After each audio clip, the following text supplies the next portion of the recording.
안녕하세요, 애독자님들. 저는 이제 막 50대에 접어든 여성입니다.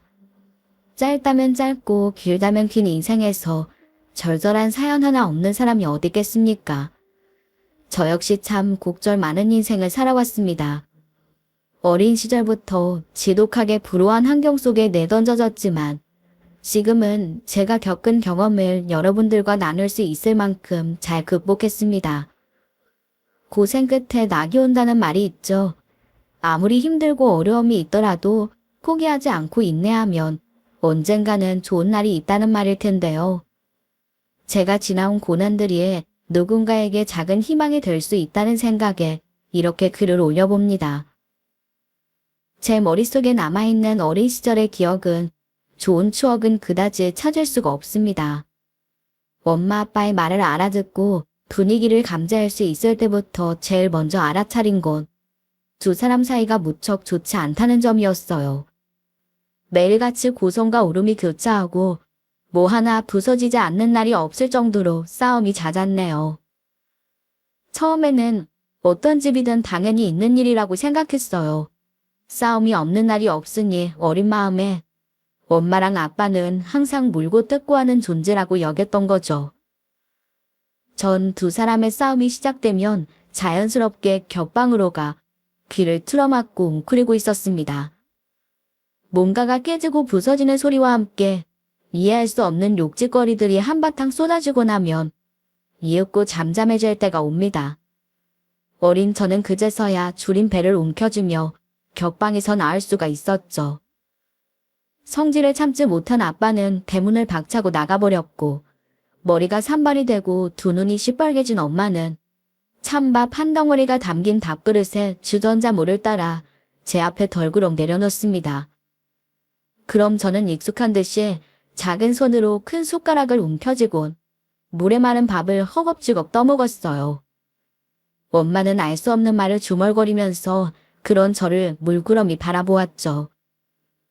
전 그런 어린 시절을 보냈습니다. 아직도 생생하네요.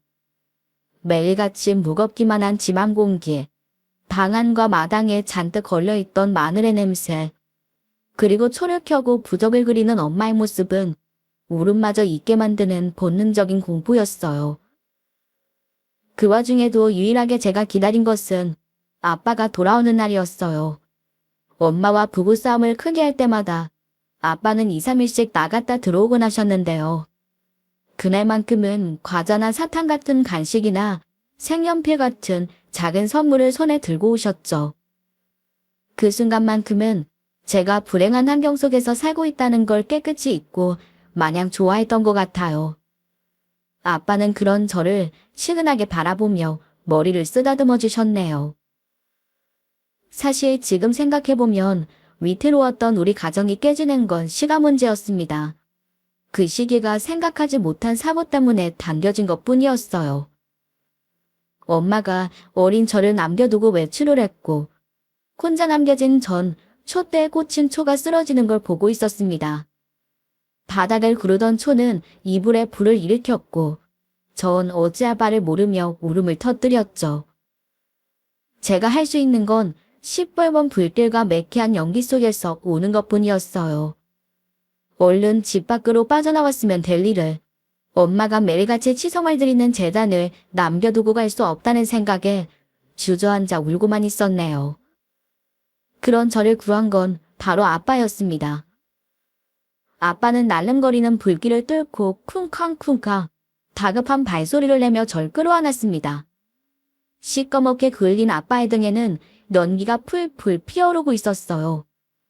전 겨우 목숨을 구했지만 저희 집은 홀라당 다 타버리고 말았습니다. 뒤늦게 일이 벌어진 걸 알아차린 엄마가 털썩 주저앉으며 통곡을 하더군요. 이내 정신을 차린 엄마가 제 등짝을 후려치며 이렇게 외치던 것이 기억납니다. 왜 얌전히 잊질 않고 사고를 쳐? 이제 어떡할 거야? 이제 정말 어떡해? 저는 정말 억울했어요. 제가 촛대를 쓰러뜨린 게 아니라 천둥무게를 견디지 못한 촛대가 스스로 쓰러진 거였거든요. 그렇지만 단 한마디도 말하지 않았습니다. 왜 그랬는지 모르겠지만 그저 잘못했어요, 잘못했어요라고 손이 발이 되도록 빌기만 했습니다. 아빠는 그런 엄마에게 불같이 화를 내며 이렇게 호통을 쳤습니다. 이게 어떻게 애 잘못이야. 신다위를 모신다고 집안에 초를 켜놓은 네 잘못이지. 엄마와 아빠는 서로 죽일 듯이 노려보며 크게 싸우더군요. 화가 난 아빠는 더 이상 못 참겠다며 등을 돌리고 말았습니다. 집과 세간은 전부 불타 없어졌으니 저와 엄마는 지낼 곳이 마땅치 않았습니다. 다행히 마을 이장님이 당분간 마을회관을 쓰라고 배려해준 덕에 잠시 의탁할 곳은 있었죠. 하지만 그 사건 이후 절 보는 엄마의 눈빛은 차갑기만 했어요. 엄마는 새벽마다 기도를 해야겠다며 산속으로 사라지기 일쑤였고 어렸던 전 마을 아주머니들에게 밥을 얻어먹으며 혼자 지내야 했네요. 그렇게 며칠이나 지났을까요? 엄마에게 화를 내며 사라졌던 아빠가 찾아왔더군요. 아빠는 과자가 담긴 검은 비닐봉지를 제게 내밀면서 머리를 쓰다듬어 주시며 물었습니다. 엄마는 어디 갔어? 엄마는 맨날 산에만 가. 2밤 잘 때도 있고 3밤 자고 올 때도 있고. 뭐야? 아, 그럼 은주는 어떻게 밥 먹었어? 저기 할머니가 줄 때도 있고 이장 할아버지네 집에서 먹을 때도 있어. 제 말을 들은 아빠가 눈물을 글썽입니다. 자기 딸이 밭동량을 하고 있다는데 왜 마음이 쓰리지 않았겠습니까? 아빠는 절 꼭 끌어안으면서 제게 이렇게 말했어요. 아빠가 미안해. 그런데 조금만 더 참아주겠니? 아빠가 꼭 다시 데리러 올게. 아빠는 손가락을 걸고 단단히 약속을 했어요. 전 아빠가 약속을 꼭 지키리라 믿었습니다. 옷을 갈아입는 아빠의 등 쪽으로 눈길이 가더군요. 아빠의 왼쪽 등에는 아직 아물지 못한 빨간 화상 자국이 있었는데 불이 난 집에서 절 구할 때 생긴 상처였을 겁니다. 하지만 어렸던 저는 그렇게 생긴 상처인 줄도 모르고 아빠 등에 수박이 있다며 깔깔거렸죠. 제 눈에는 그 화상 자국이 꼭 수박처럼 보였거든요. 아빠는 옅은 미소를 보여주며 발길을 돌렸고 얼마 있다가 나타난 엄마가 아빠의 흔적을 보며 제게 물었습니다. 네 아빠 왔다 갔어? 여긴 왜 또 척이어 들어왔대? 아빠가 다시 꼭 온다고 그랬어. 나 데리러 온다고 그랬다고. 이 버러지 같은 놈. 그놈 때문에 신이 노하시잖아. 그놈의 질긴 인연 이참에 끊어버려야지. 이성을 잃은 엄마는 제 손목을 붙들고 산속 어디론가 급하게 가더군요. 그리고 엄마는 근처 절간에 절 맡겨두고 사라졌습니다. 그날이 바로 엄마와 아빠를 마지막으로 보게 된 날이라는 걸 전 조금도 알아차리지 못했습니다. 아빠도 엄마도 아무도 절 찾으러 오지 않았어요. 전 그날 이후 스님들과 보살님들 손에서 자랐습니다. 하루아침 사이에 부모와 집을 잃은 고아가 돼버린 셈이었죠. 스님들도 난감하긴 마찬가지였던 모양입니다. 집에 불이 나서 잠깐 애를 맡기자던 엄마가 애를 찾으러 올 생각을 하지 않았으니까요. 그렇게 한 해 두 해 세월은 쏜살처럼 흘러갔고 전 불경 소리가 들리는 절을 집삼아 유년 시절을 보냈습니다. 그래도 절에서 지낸 게 다행입니다. 마음씨 좋은 보살님과 스님들 덕분에 배를 굼지 않고 사랑받으면서 자랄 수 있었거든요. 차라리 고아원 같은 시설보다는 훨씬 더 좋았다고 생각합니다. 하지만 스님이 될 것도 아닌 제가 산속에 있는 절에서 평생을 보낼 수는 없었어요. 고등학교를 졸업하자마자 정든 절을 떠나 무작정 서울로 상경했습니다. 이젠 스스로 제 삶을 개척해야만 할 때가 온 것이었죠. 나름 준비한다고 했는데도 자립한다는 것이 참 쉽지 않더군요. 처음 일자리를 구한 곳이 봉제공장이었는데 아무리 배워도 미싱을 다루는 재주가 없어 금세 쫓겨나고 말았어요. 그렇게 또 이곳저곳을 전전하다가 겨우 구한 일자리가 목욕탕 청소일이었습니다. 우연히 집 근처에 있는 목욕탕에서 사람을 구한다는 얘기를 듣고 찾아갔는데요. 청소하고 정리하는 일이니까 딱히 기술도 필요 없었기 때문에 금세 취직을 할 수 있었네요. 그렇게 마지막 기회라 여기고 열심히 일을 하다 보니까 재입 하나 건사하는 건 어렵지 않더라고요. 급여가 많은 건 아니었지만 제겐 정말 소중한 일자리였습니다. 목욕탕 청소도 하고 카운터에 앉아 표도 팔았어요. 그러다 자연스럽게 세식일까지 배우게 됐는데요.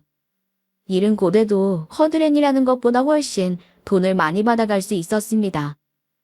게다가 세신을 야무지게 한다는 소문까지 나서 제게 때를 밀려는 손님들이 줄을 서곤 했네요. 처음으로 제 자신이 무언가를 이뤄냈다는 생각에 참 기뻤어요. 전 그렇게 자리를 잡아가며 불우했던 어릴 적 시절은 다 잊고 앞으로 남은 제 인생을 위해 열심히 살 거라고 굳게 결심했습니다. 제가 여탕에서 때밀이 일을 할 때 남탕 쪽에서 이발일을 하던 젊은 이발사가 있었습니다. 사람 좋은 인상에다 제게도 친절하게 대해주셔서 평소 고마운 마음을 가지고 있었는데요. 어느 날 그분이 제게 밥 한번 같이 먹자고 하더군요. 밥이요? 갑자기 왜 밥을 사신다고 그러시는 건데요? 이유는 묻지 말고요. 제가 밥을 꼭 사야 할 일이 있다니까요. 이유를 물어도 제게 꼭 밥을 살 일이 있다면서 근사한 경양식집으로 절 데리고 가더군요. 그 사람이 왜 밥을 사는지 이유는 몰랐지만 꽁밥이니까 그러려니 하고 얻어먹기로 했어요. 배를 어느 정도 채운 후에 제가 다시 한번 물었습니다. 그런데 진짜 이유는 알려주지 않을 거예요? 왜 그쪽이 제게 밥을 사야 하는지 말이에요. 정말 궁금해요? 네, 궁금하죠. 저도 모르게 그쪽한테 뭔가 도움을 준 일이 있어요? 도움이 아니라 희망을 줬죠. 희망이요? 무슨 희망이요? 저도 장가 갈 수 있겠다는 희망이요. 네, 장가요. 그게 무슨 소리예요? 알아듣게 설명해봐요. 와, 아직도 이해하지 못했어요? 그러니까 제가 그쪽한테 마음이 있다고요. 네? 엉뚱한 소리에 먹은 밥이 입 밖으로 튀어나올 뻔했습니다. 그저 같은 곳에서 일하는 동료로만 생각한 사람이 갑작스럽게 고백을 해오니까 말을 더듬을 정도로 당황스럽더라고요. 아니, 좀 더 자세히 말하자면 제가 사랑을 하고 연애를 할 수 있다는 사실조차 상상하지 못했던 거였습니다. 얼굴이 화끈해진 저는 부랴부랴 집으로 돌아갔어요. 집에 와서도 콩닥거리는 마음이 좀처럼 멈추지가 않더군요. 누군가 절 좋아하는 사람이 있다는 게 참 이상하고 생소한 감정이었습니다. 출근을 해서도 혹시나 그 남자와 마주칠까봐 전전긍긍했죠. 여탕 밖으로 한 번도 나가지 않고 버텼다가 퇴근을 하면 쪼로로 집으로 달려갔습니다. 아직 연애라는 감정에 서툴렀던 저는 그렇게 다가온 사람을 피한 거예요. 하지만 그 사람은 좀처럼 포기를 하지 않더군요. 어떤 날은 제 퇴근 시간에 맞춰 바깥에서 기다리고 있는 겁니다. 그리곤 박력 있게 이렇게 말을 합니다. 그렇게 도망만 다니지 말고 제가 싫으면 싫다고 말해주세요. 그럼 제가 깨끗하게 포기하겠습니다. 네? 아니, 그런 게 아니라 제가 이런 일에는 좀 부끄러워서. 그럼 제가 싫지는 않다는 이야기죠. 그럼 저 한번 믿어주시고 기회를 한 번만 주십시오. 저 결코 여자 눈에서 눈물 나게 만드는 사람 아닙니다. 그렇게 씩씩하게 말을 하는데 그 순간 그 사람이 멋지게 보이지 뭡니까? 콩깍지가 씌었단 말이 무슨 말인지 이해가 되더군요. 제가 수줍게 얼굴을 붉혀 보이자 그 남자가 덥석 제 손을 붙듭니다. 날도 더운데 팥빙수나 한 그릇 먹으러 가시다. 그렇게 우린 첫 데이트를 팥빙수를 먹으면서 시작했어요. 막상 연애를 시작하니까 그 남자에게 마음이 점점 가더군요. 아침 일찍 출근을 해서 밤늦도록 일하는 성실한 모습도 좋았고 자기 여자 챙길 줄 아는 든든한 구석도 좋았습니다. 절에서 나와 혼자 자리를 잡은 이후 처음으로 누군가에게 의지하고 싶다는 생각이 들 만큼이요. 그런 제 마음이 커져갈수록 그 사람과 함께하고 싶다는 바람이 강해졌습니다. 그쪽도 마찬가지였고요. 두 사람의 마음이 같다는 걸 확인하자마자 우린 결혼을 약속했어요. 식은 제 뜻에 따라 생략하기로 하고 바로 살림을 차렸습니다. 부모도 없는 저한테는 예식을 해봤자 마음만 헛헛해질 게 뻔했으니까요. 고맙게도 그 사람은 제 마음을 이해해 주었고 우린 그렇게 행복한 신혼생활을 시작했네요. 누군가와 함께한다는 사실은 잊고 지냈던 안도감을 주더군요. 남편이 있다는 든든함은 고단한 일상도 즐거움으로 바뀔 정도였습니다. 이 행복이 오랫동안 유지되길 바랬어요. 어릴 적 부모님의 불화로 가정이 깨진 경험은 상처로 남아있었습니다. 그래서 그런지 제가 꾸린 가정만큼은 절대 깨트리지 않을 거라고 다짐하고 또 다짐했네요. 하지만 인생이라는 것은 사람의 뜻대로 되지 않죠. 그렇게 성실하고 듬직했던 남편이 도박에 빠질 줄 상상이나 했겠습니까? 이발소에서 재미삼아 하던 하트가 단란했던 우리 가정을 바꿔버릴 줄은 몰랐던 거죠. 주머니 속 쌈짓돈으로 놀던 판이 한 달에 꼬박 번 돈을 날려먹을 정도로 커졌고 남편이 도박의 구렁텅이에 빠졌다는 사실을 알았을 땐 이미 남편은 이발소 보증금까지 털어먹고 말았더군요. 몇 년 동안이나 남편을 쫓아다니며 눈이 벌게진 그 사람을 도박판에서 끄집어내려고 얼마나 애를 썼는지 모릅니다. 하지만 남편은 발버둥을 치면 칠수록 점점 더 깊이 잠기는 늪 속에 빠진 것처럼 헤어나오질 못했네요. 그 사람을 붙잡고 울고 불며 악다구니를 쳐봐도 소용이 없었습니다. 그리고 어느 순간 그런 저의 모습이 예전 부모님의 모습과 닮아있다는 것을 깨달았어요. 가정 대신 도박을 택한 남편은 이발소를 때려치우고 도박판이 열리는 곳을 찾아 전국을 헤매고 다녔습니다. 그런 남편과 미련을 끊어내지 않으면 제 삶까지 망가질 게 뻔했어요. 전 그렇게 남편과 결혼 생활을 정리해야만 했네요. 남편과 이혼을 하고 전 묵묵히 혼자 했던 삶으로 되돌아갔어요. 하지만 남편은 이따금씩 집으로 찾아와 제게 돈을 요구하곤 했습니다. 도박할 돈이 없으니 의지할 곳은 전처의 주머니밖에 없었겠지요. 처음에는 그런 남편이 불쌍해서 몇 번을 도와줬지만 끝도 없이 내미는 손에 저도 점점 지쳐가더군요. 제게 도움을 구하며 멋쩍게 머리를 긁적이던 사람이 어느새 눈을 부라리며 윽박을 지르는 모습에 가슴이 찢어질 듯 아팠습니다. 이런 일이 있을까봐 독하게 남편을 끊어낸 것이었는데 아무래도 쉽지가 않더라고요. 그러던 어느 날 목욕탕에 자주 오던 단골 손님이 제게 좋은 일자리를 소개시켜주겠다고 하는 겁니다. 그 집이 수백억 타산가인데 거기 사장님이 거동이 불편하시다는 거야. 그 집에 들어가서 먹고 자면서 사장님 수발 들어주기만 하면 되는데 새신일보다 보수도 세고 일도 훨씬 더 수월하지. 어때? 입주 도우미 할 생각이 있으면 내가 자기 추천해 줄게. 이 입주 도우미요? 처음엔 남의 집에서 들어가 산다는 게 좀 꺼려졌지만 그 집에서 숙식을 하며 일을 하는 사람이 몇 명 된다는 말에 솔깃했습니다. 무엇보다 전 남편에게서 벗어날 수 있는 기회라는 생각도 들었고요. 길게 고민하지 않고 그 집에서 일을 하기로 결정을 했죠. 수백억 자산가라는 그 집 사장님은 큰 경액어이어서 몇 차례나 수술을 해야만 했었고 그 바람에 몸이 많이 상한 상태였어요. 반면 사장님에 비해 많이 젊은 사모님은 피부가 윤인하고 탱글탱글하더군요. 사장님이 거동이 많이 불편하니까 이것저것 시중도 들어주고 말상대도 해주면 돼요.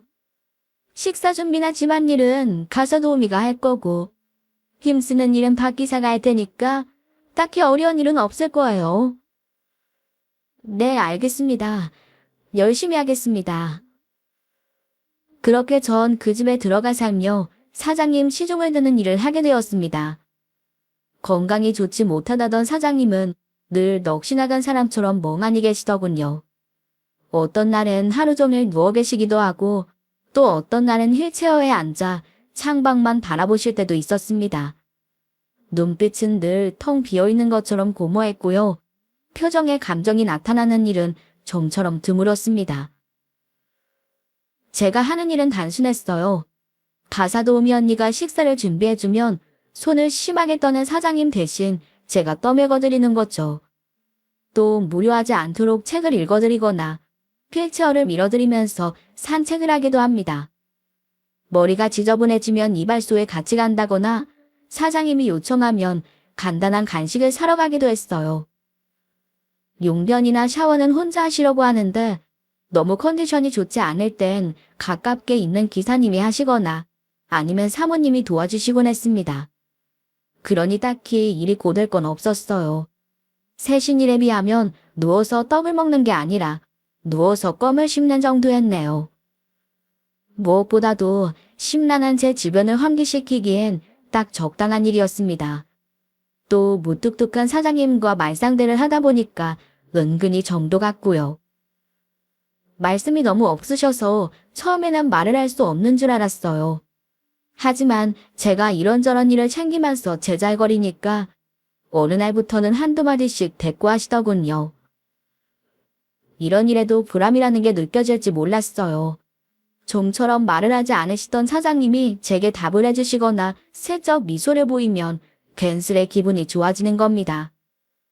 퉁명스럽기만 하던 사장님이 한 달, 두 달 시간이 지나니 제게 마음을 여는 모습이 느껴지더군요.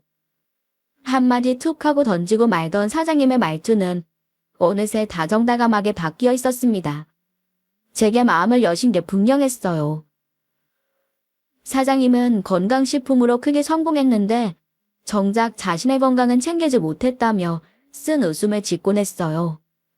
암 말기 판정을 받고 목숨까지 위태로웠지만 몇 차례의 수술 끝에 겨우 목숨을 부지했다고 해요.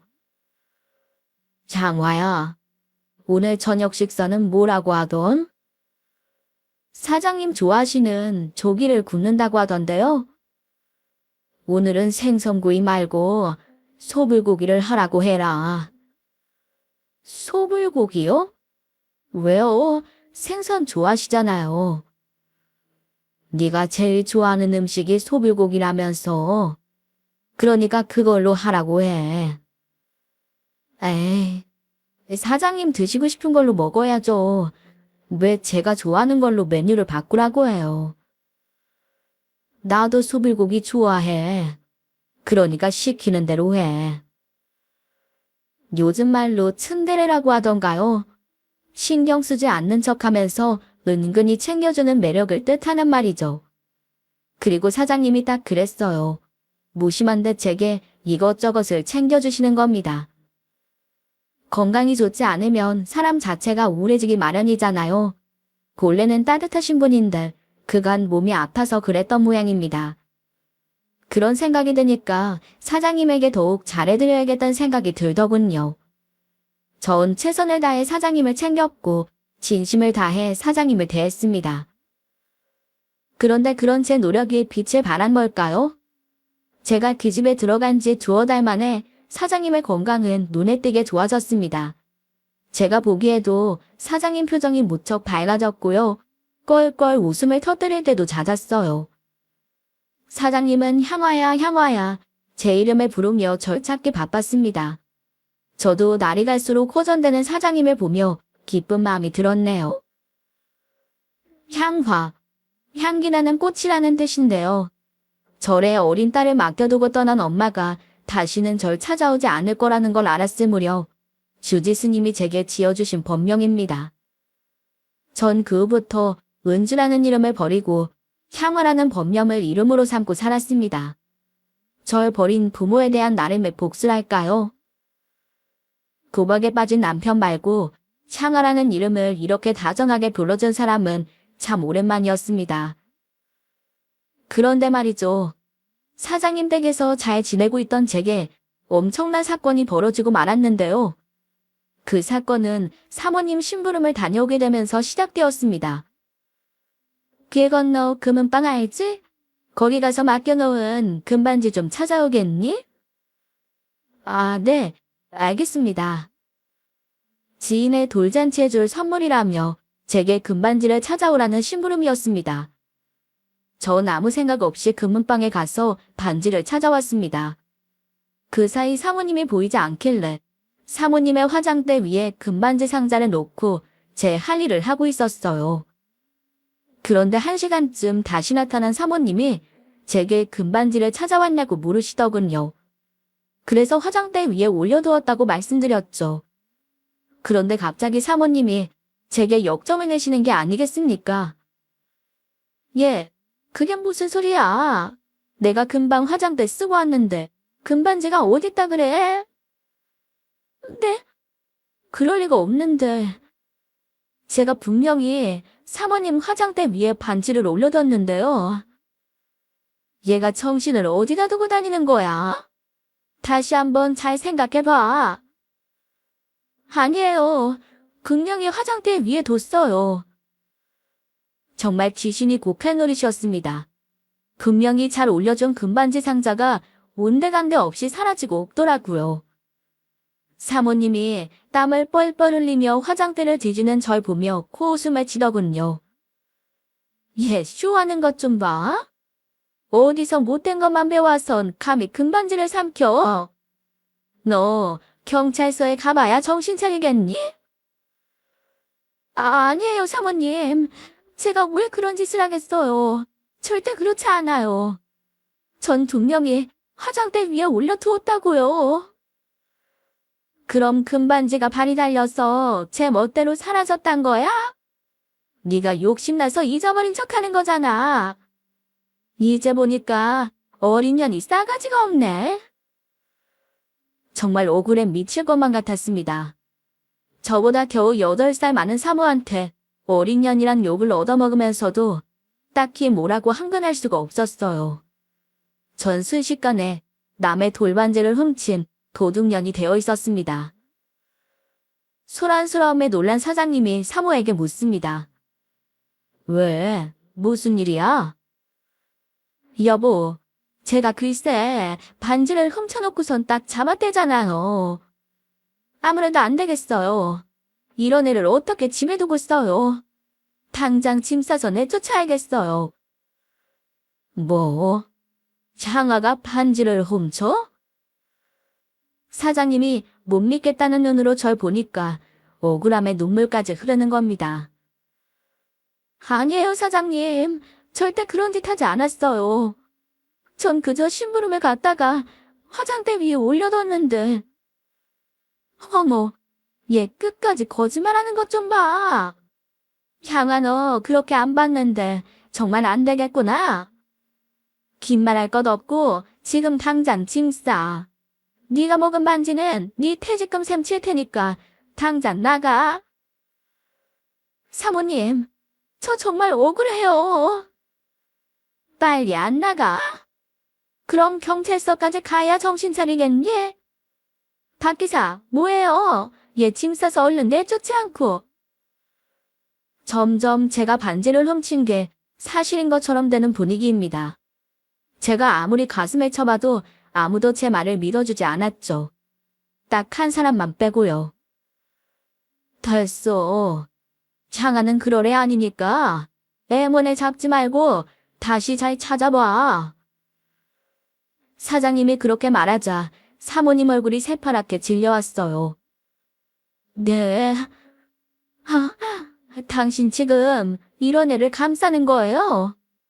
이런 애 집에 두면 좋을 게 하나도 없다고요. 지금은 돌반지 하나지만 이런 애가 나중엔 더 큰 것도 훔칠지 모른다고요. 지금 그게 사람 면전에다 할 말이야? 장아가 훔쳤다는 걸 본 사람이 있어? 아니, 그런 건 아니지만 아니면 당신도 입 다물고 있어. 그깟 큰 밤지 하나에 왜 사람을 못 잡아먹어서 안달이야? 여보, 두말하게 만들지 마. 사장님이 그렇게 화를 내시는 모습은 처음 봤습니다. 기세 등등하던 사모까지도 입을 꼭 다물 정도였으니까요. 그렇게 사장님 덕분에 반대 사건은 일단락이 되었지만 전 억울한 마음을 풀 길이 없었어요. 제가 아무리 없이 살아도 일평생 남의 물건에 손을 대본 적이 없습니다. 절간 마당에 열린 감나무의 감 하나까지도 스님 허락 없이는 따먹어 본 적이 없는 사람입니다. 그런 제가 금반지 도둑 노념을 뒤집어 썼으니 얼마나 억울했겠어요. 그날 밤 답답한 마음에 방에서 조용히 나와 마당을 걸었어요. 선득한 바람만큼 제 마음도 싫었습니다. 만일 제게 부모님과 온전한 가정이 있었다면, 성실한 남편이라도 제 곁에 있었더라면 이런 수모를 겪지 않았을지도 모릅니다. 서럽고 분한 마음에 눈물이 또르르 흐릅니다. 그렇게 마음을 추스르고 있는데 거실 불이 켜지더군요. 누군가 거실을 지나 마당으로 나오는 것 같은 기색이어서 본능적으로 화단 쪽으로 몸을 숨겼습니다. 마당으로 나온 사람은 바로 사모님이었어요. 잠시 주변을 둘러본 사모가 전화기를 귀에 대고 누군가와 통화를 하더군요. 그런데 통화하는 본새가 아무래도 이상합니다. 나야 자기. 잤어? 나는 오늘 좀 속상한 일이 있어서 잠이 통 안 오네. 나도 당연히 보고 싶지. 걱정하지 마. 그 사람은 쥐도 새도 모르게 골에 떨어졌어. 자기라니요? 보고 싶다니요. 사장님이 멀쩡히 계시는데도 웬 남자와 통화를 버젓이 하고 있습니다. 그것도 자기 집 앞마당에서요. 이건 누가 봐도 외도가 의심되는 상황이었어요. 전 본능적으로 핸드폰을 꺼내 사모가 통화하는 모습을 동영상으로 촬영하기 시작했습니다. 사모는 제가 화단에 웅크려 있는 줄도 모르고 통화를 이어가더군요. 향화인지 향단인지 걔 때문에 그렇지. 그래 맞아.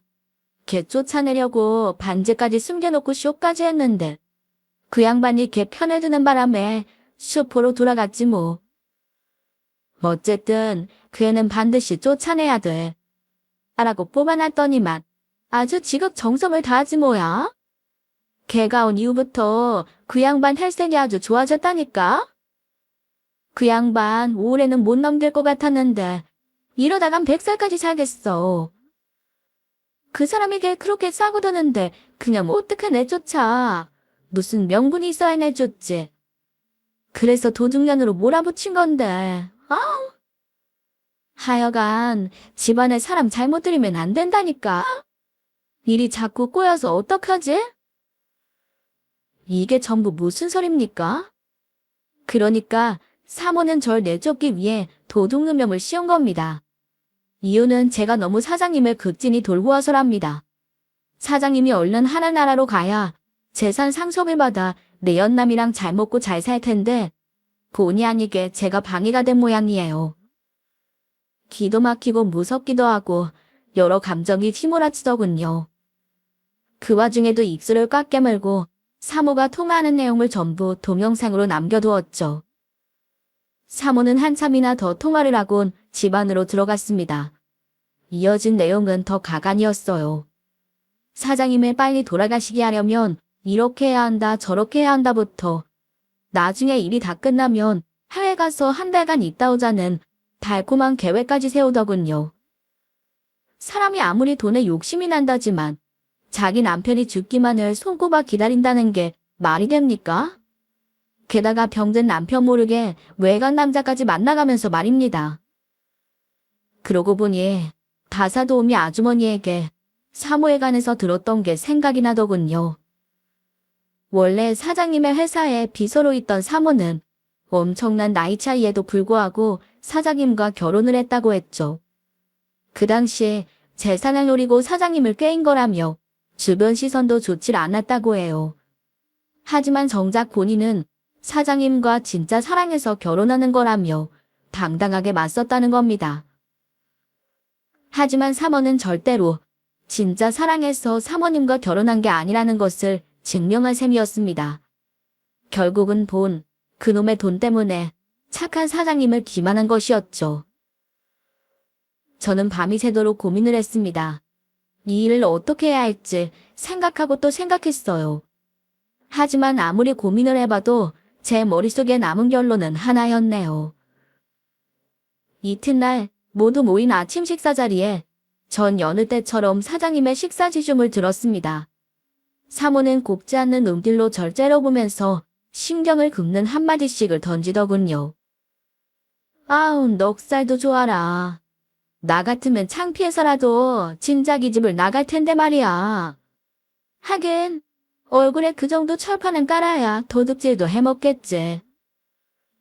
그러자 사장님이 짙은 눈썹을 실룩이면서 사모에게 핀잔해줍니다. 아침부터 또 왜 그래? 장화가 아니래잖아.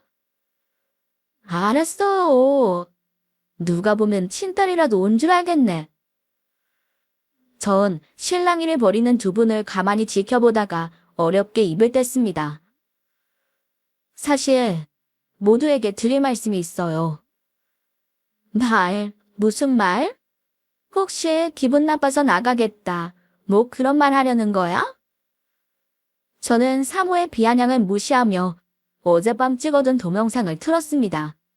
사모의 목소리가 아주 잘 들리도록 볼륨을 최대한 높여서 말이죠. 동영상이 진행될수록 사모의 얼굴색이 시꺼매지더군요. 야, 이년아. 왜 남이 통화하는 걸 몰래 찍고 그래? 이거 불법이야, 불법. 너 깜빵 가고 싶어서 그래.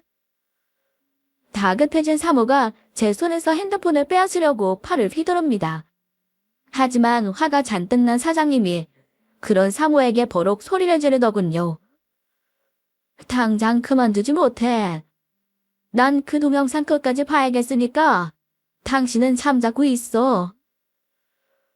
사장님의 호통에 사모가 씩씩거리며 어깨를 들썩입니다. 사장님은 물론이고 박기사 아저씨와 가사 도우미 언니까지 사모 입으로 밝힌 외도 사실을 전부 듣고 말았죠. 제가 마당에서 바람을 쐬고 있었는데 사모님이 제가 있는 줄도 모르고 이런 통화를 하시더라고요.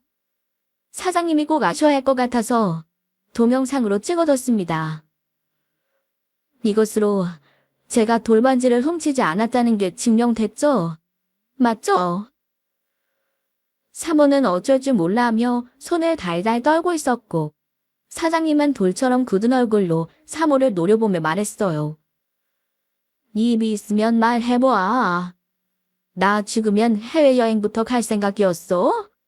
당신이 죽고 못 사는 그 남자랑 함께?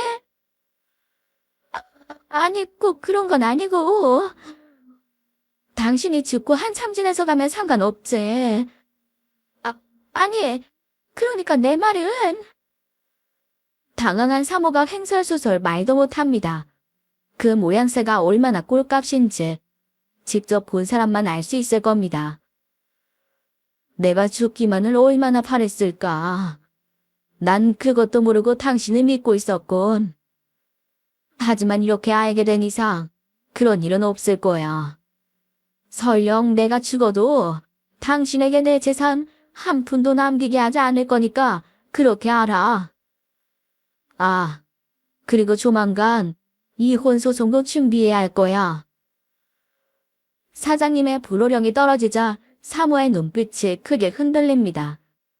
그러다 갑자기 자리에서 벌떡 일어나더니 악을 쓰더군요. 당신이 나한테 어떻게 이래? 내 청춘 다 바쳐서 당신이랑 살았는데. 뭐? 이혼? 감히 날 내쫓아. 어림도 없지. 어림도 없다고. 이성을 잃은 사모가 사장님의 멱살을 잡고 난동을 피우는 겁니다. 놀란 사람들이 그런 사모를 떼어놓는데도 꽥꽥 소리를 지르며 몸부림을 치더군요. 뜨거운 국이며 반찬이며 다 사장님한테 엎어지고 말았죠. 놀란 저는 뜨거운 국물로 범벅이 된 사장님의 셔츠를 벗기고 욕실로 데려갔어요. 급한 대로 욕조 안에 사장님을 앉히고 차가운 물로 된 곳을 씻기며 응급처치를 했습니다. 그런데 바로 그 순간 제 눈에 들어온 무언가가 있었습니다. 사장님 등 쪽에 흉측하게 남겨진 화상 자국이었는데요. 한눈에 봐도 알 수 있었습니다. 수박 모양을 닮은 그 화상 자국은 아빠의 등에 박힌 화상과 똑같았습니다.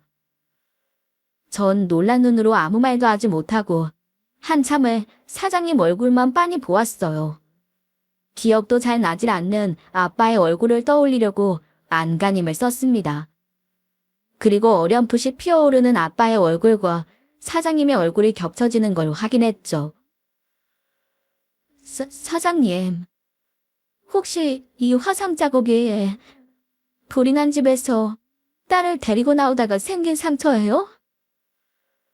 제가 그렇게 묻자 사장님이 눈을 동그랗게 뜨고 절 쳐다보시더군요. 그걸 샹아 네가 어떻게 알았어? 이건 아무도 모르는 건데. 그럼 딸 이름이 혹시 은주예요? 김은주. 아니. 샹아야, 네가 내 딸 이름을 어떻게 아는 거니? 응? 혹시 내 딸에 대해서 잘 아는 거냐? 저한테 과자 봉지 주시면서 꼭 다시 돌아오겠다고 했잖아요. 맞죠? 너 설마. 예, 제가 은주예요, 은주. 그 이름을 버리고 산 지 30년이 됐지만 제가 아빠가 오기만을 기다리던 그 은주라고요. 은주야. 아이고, 은주야. 세상에, 어쩌면 이런 일이 있을 수가 있습니까? 그렇게 기다리던 아빠가 제 곁에 있었다는 걸 까맣게 모르고 살았습니다. 핏줄은 서로 당긴다는 말이 사실인 걸까요? 30년 만에 만난 저희 두 사람은 서로를 부둥켜 안고 통곡을 했습니다. 영문을 모르던 사람들이 이 상황에 놀라 눈만 껌뻑이고 있었죠. 독이 바짝 오른 사모까지도 어리둥절해합니다. 그럼 네가 이 사람 친딸이라는 거야? 그 잃어버렸다던 그 딸? 말도 안 돼. 너 거짓말하는 거지? 그치? 여보, 이거 말로 얼렁뚱땅 넘어갈 일이 아니야. 친자검사, 유전자 검사 같은 걸로 확인을 해야지.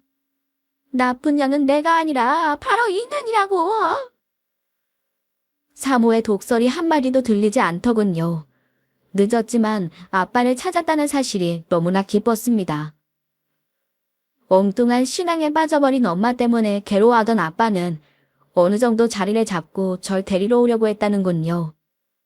하지만 그때 전 이미 엄마 손에 이끌려 작은 사찰에 맡겨진 후였고 엄마 역시 어디론가 자취를 감춰버린 후였습니다. 아빠가 백방으로 알아봐도 절 찾을 수 없던 이유였습니다. 그렇게 속절없이 세월은 흘러만 갔고 어느새 아빠는 절 찾는 일을 포기할 수밖에 없었다죠. 그렇게 30년이라는 세월이 지나갔고 이제 죽을 날만 기다리던 아빠에게 제가 찾아온 거였어요. 아빤 은주라는 이름 대신 향아라는 이름을 쓰는 제가 자신의 딸이라고는 상상조차 할 수 없었을 거예요. 저 역시 사장님이 친아빠일 줄은 꿈에도 몰랐으니 당연한 일이었습니다. 사모님은 제가 재산을 노리고 거짓말을 하는 거라며 끝까지 우겼습니다.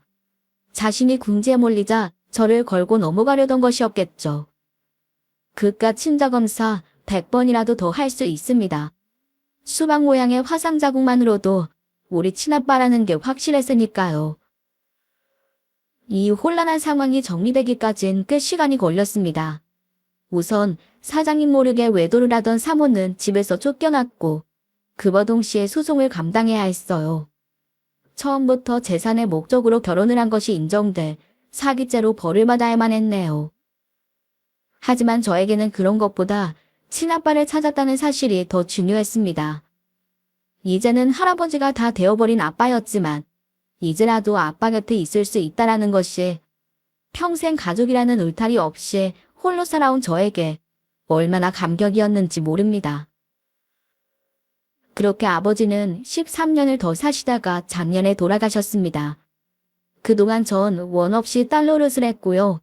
아버지는 원 없이 아빠 노릇을 하며 행복한 시간을 보냈네요. 아버지는 제게 많은 걸 남겨주셨어요. 감당하기 힘들 만큼 많은 재산도 재산이지만 정말 딸을 사랑했다는 걸 알려주셔서 너무 감사했습니다. 저도 과거에는 너무나 불우하고 운이 없다고 생각했습니다. 남들 다 있는 부모도 없고 남편 복도 없었으니까요. 하지만 지금 생각해보면 이렇게 좋은 날을 맞이하려고 그런 고난이 있었던 것 같네요. 제 이야기를 들어주신 애독자님들, 서두에 말씀드렸다시피 이 세상을 살아가는 사람이라면 누구나 다 절절한 사연 하나쯤은 있겠지요. 지금은 숨이 턱턱 막힐 정도로 힘이 들진 모르겠지만 그 끝에는 나를 기다리는 빛이 반드시 있을 겁니다. 그러니 포기하지 마시고 오늘 하루하루를 살아내셨으면 좋겠습니다. 힘을 내셨으면 좋겠습니다. 누군가에게 제 희망이 닿길 바라면서 이만 제 이야기를 마무리하려 합니다. 들어주셔서 감사합니다.